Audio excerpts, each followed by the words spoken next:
तुम तो बच गए, पर दिक्कत तो उसकी है नहीं, तेरा क्या होगा रे कालिया, दिक्कत तो वहां पड़ी, तुम्हारा तो ठीक है जो हुआ।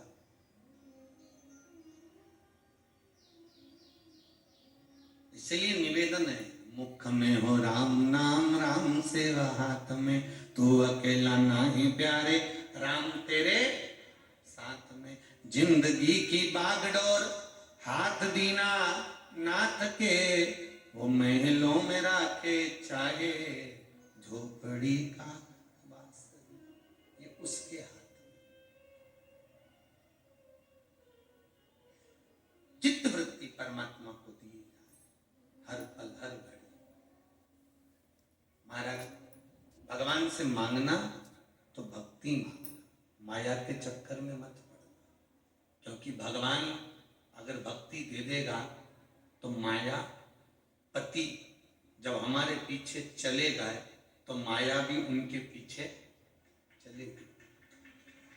मायापति अगर हमारे पीछे चल रहे हैं तो माया भी हमारे पीछे पीछे चलने वाली। अगर आपने भक्ति मांगी है तो, और यदि भक्ति नहीं मांगी, माया के चक्कर में पड़ गए, तो फिर वो आपके हाथ, फिर वो आपका प्रेम, आपका। महाराज शिव कथा कह रही, भगवान शंकर की पावन कथा कह रही। कल अपन ने कथा में श्रवण किया था कि भगवान आनंद कंद परमात्मा भक्ति का रसतत्व ग्रहण करने वाले भगवान शिव का मंगल विवाह हुआ है। मंगल,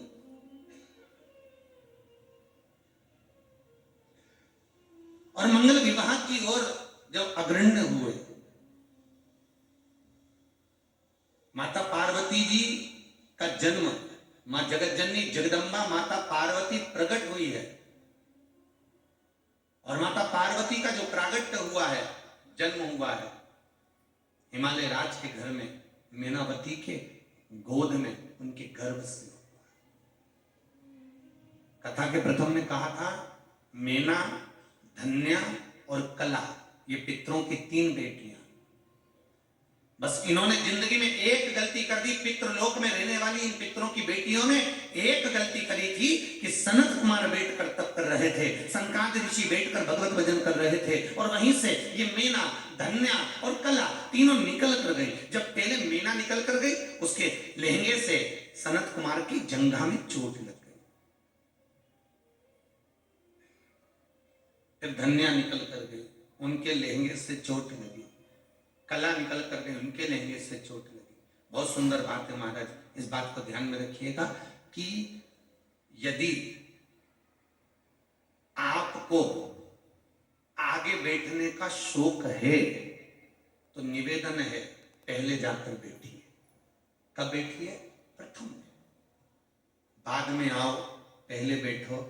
किसी के चरण में चोट न लगे, किसी को अपना पांव ना लगे, किसी को अपनी लात ना लगे। क्यों? शिव महापुराण कथा कहती है, श्रीमद् भागवत कथा में भी वर्णन किया वेदव्यास जी ने, कि जब किसी पंडाल के अंदर जितने भी भगत वैष्णव जीव संत जन आनंदमय परमात्मा की कथा का रसतत्व ग्रहण करते हैं, भगवान की कथा को जब कोई श्रवण करने बैठता है तो वो केवल मनुष्य नहीं होता, 33 कोटि देवता उस कथा को सुनने के लिए बैठते हैं और उनके रूप में विराजमान होते हैं। तो हम आए और हमारे चरण किसी को लगे, हमारा पांव किसी को लगे, हमारे कहीं चोट किसी को लगे, तो उसका दुख, उसका कष्ट हमको भोगना पड़ता है, जैसे मीना, धन्या और कला को भोगना पड़ता है। पितृलोक में रहने वाली पितरों की 3 बेटियां थी। कितनी विद्वान है। वैसे देखा जाए तो पितरों की 4 बेटियां थी, एक भाई की 3 और एक भाई की 1। ये मीना, धन्या, कला 1 थी और तीवरी 1 थी। कौन तीवरी? जिसका विवाह श्री सुखदेव जी महाराज के साथ में हुआ, जिन्होंने भागवत बाची। श्री सुखदेव जी महाराज की धर्म पत्नी का नाम था तीवरी, पितरों की बेटी थी।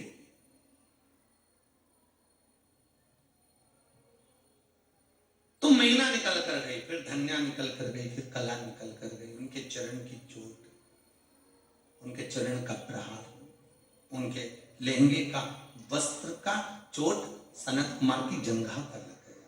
इतने में एक चोट तो सहन कर ले व्यक्ति, अगर कोई का एक का पांव लगे तो चल जाए, और जो निकले ने पांव मारता मारता जाए तो अच्छा लगेगा।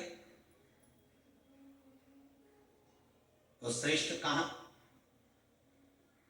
हमारे यहां कितना सुंदर कहा गया, भीष्म गीता में स्पष्ट कहा गया कि 4 तरह का भोजन बेकार होता है। भीष्म गीता में कहते हैं 4 तरह का भोजन बेकार होता है। पहले नंबर का भोजन, जिस भोजन की थाली को कोई लांग कर चले गया, फिर वही चोट लगने वाली बात। जिस भोजन की थाली को कोई लांग कर चले गया, वो नाली में पड़े हुए कीचड़ के बराबर होता है। दूसरे नंबर का भोजन, जिस भोजन की थाली में ठोकर लग गई, वो भ्रष्टा के बराबर होता है, गंदगी के बराबर। तीसरे नंबर का भोजन, जिस भोजन की थाली में बाल पड़ा हो, वो दरिद्रता प्रदान करता है महाराज। और चौथे नंबर का भोजन, पति और पत्नी अगर एक ही थाली में भोजन कर रहे हैं तो वो मदिरा के तुल्य होता है महाराज। वो मदिरा के तुल्य है अगर पति और पत्नी एक ही थाली में भोजन कर रहे हैं।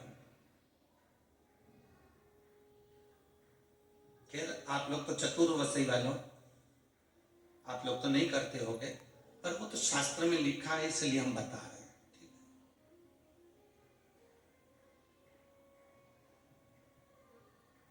आप सब तो विद्वान हो, आपसे तो ये गलती नहीं होती होगी, फिर भी अगर कोई गलती कर रहे तो उसको सुलझाएं।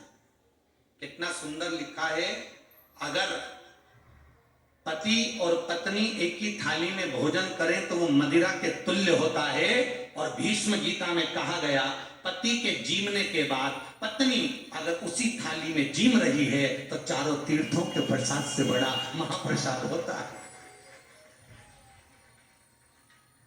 और भी सुन लो, भीष्म गीता एक और शब्द कहती है, अगर बेटी कुंवारी है, बेटी का विवाह नहीं हुआ, बेटी अगर कुंवारी है और अपने पिता के साथ में बैठकर यदि वो भोजन करती है तो उस बाप की कभी अकाल मौत नहीं होती, क्योंकि बेटी काल का हरण करती है।